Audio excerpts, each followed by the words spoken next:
Islamic Research Center. جو شخص سورۃ الفاتحہ نہیں پڑھتا اور رکوع میں شامل ہو جاتا ہے تو رکوع میں شامل ہونے والے کی رکعت نہیں ہوتی، جیسا کہ سیدنا ابو ہریرہ رضی اللہ تعالی عنہ بیان کرتے ہیں، رسول اللہ صلی اللہ علیہ وسلم نے فرمایا لا یجزئک الا ان تدرک الامام قائما، جب تک تو امام کو قیام کی حالت میں نہیں پائے گا وہ رکعت تیرے لیے کفایت نہیں کرے گی۔ اور سیدنا عبد الرحمن ابن ہرمز رضی اللہ تعالی عنہ بیان کرتے ہیں، ابو سعید خدری رضی اللہ تعالی عنہ نے فرمایا لا يركع احدكم حتى يقرأ بأم القرآن، تم میں سے کوئی بھی سورۃ الفاتحہ پڑھے بغیر رکوع نہ کرے۔ یہاں چند باتوں کا ساتھ اضافہ کیجیے۔ مدرک الرکوع، رکوع کو پانے والا، هل هو مدرک للرکعہ ام لا، کیا وہ رکعت کو پا لیتا ہے یا نہیں؟ علماء کا اس مسئلہ میں اختلاف ہے، اور اختلاف کا سبب کیا ہے؟ ابو بکر رضی اللہ تعالی عنہ نماز کے لیے تشریف لائے، مسجد کے قریب پہنچے، جب مسجد میں داخل ہوئے تو آپ صلی اللہ علیہ وسلم نماز پڑھا رہے تھے۔ آپ صلی اللہ علیہ وسلم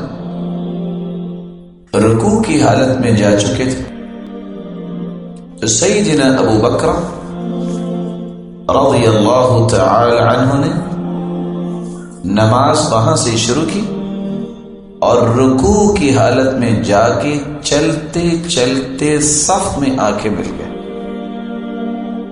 رسول اللہ صلی اللہ علیہ وسلم نے نماز سے فارغ ہو کے پوچھا من الساعی، یہ کون چل رہا تھا؟ قال انا یا رسول اللہ صلی اللہ علیہ وسلم، تو ابو بکر رضی اللہ تعالی عنہ نے فرمایا اے اللہ کے پیارے پیغمبر وہ میں تھا۔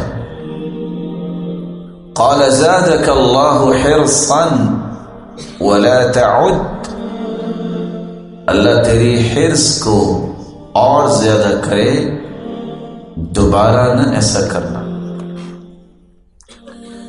کچھ علماء یہ کہتے ہیں کہ اس کی رکوع میں شامل ہونے والی رکعت ہو گئی، اور دوسرے علماء کہتے ہیں کہ یہ رکعت نہیں ہوگی۔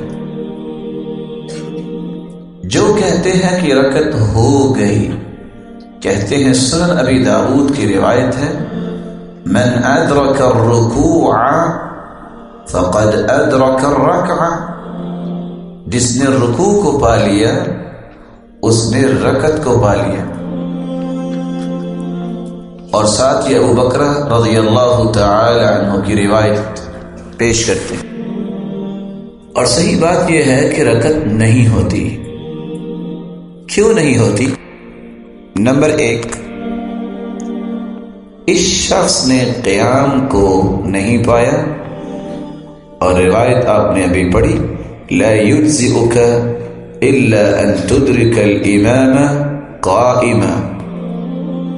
دوسری بات، رکعت کی تعریف کرتے ہوئے علماء یہ کہتے ہیں ذات قیام ورکوع وسجدتین، رکعت میں قیام ہوتا ہے، رکوع ہوتا ہے، اور 2 سجدے ہوتے ہیں۔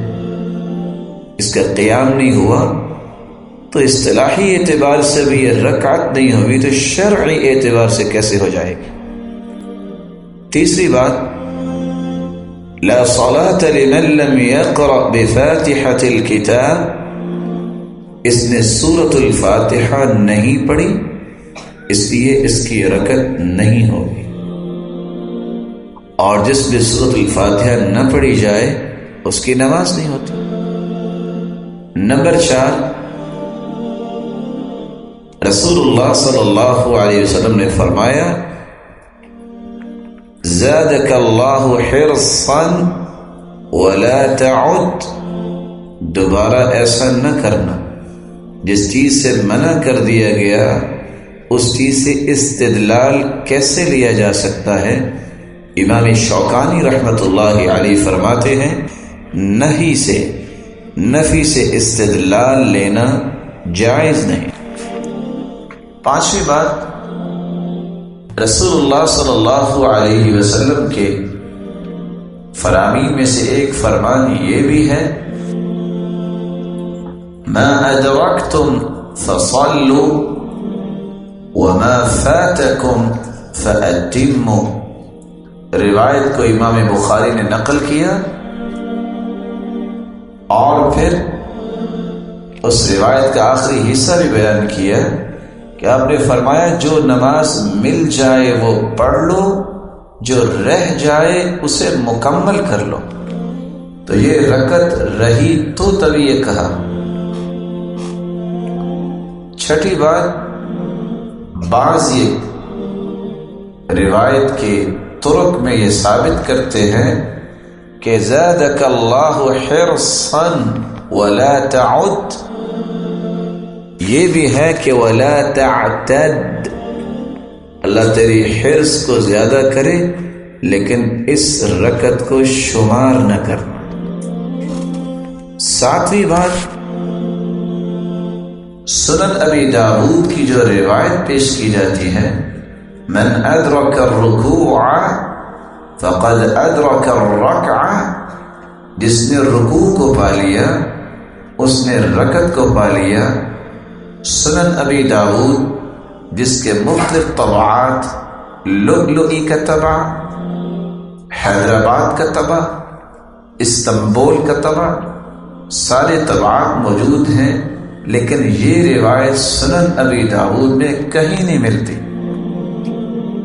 تو گویا کسی فقیہ کا قول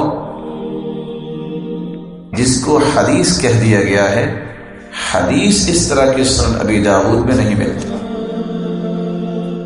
اور فقیہ نے بھی جو کہا ہوگا وَارْكَعُوا مَعَ الرَّاكِعِينَ کی آیت کو سامنے رکھتے ہوئے کہا ہوگا جب تک شرعی نص نہ ہو الاصل فی العبادت المنع، عبادت میں اصل منع ہے، جب تک نص نہیں آئے گی اس وقت تک وہ چیز ثابت نہیں ہو سکتی۔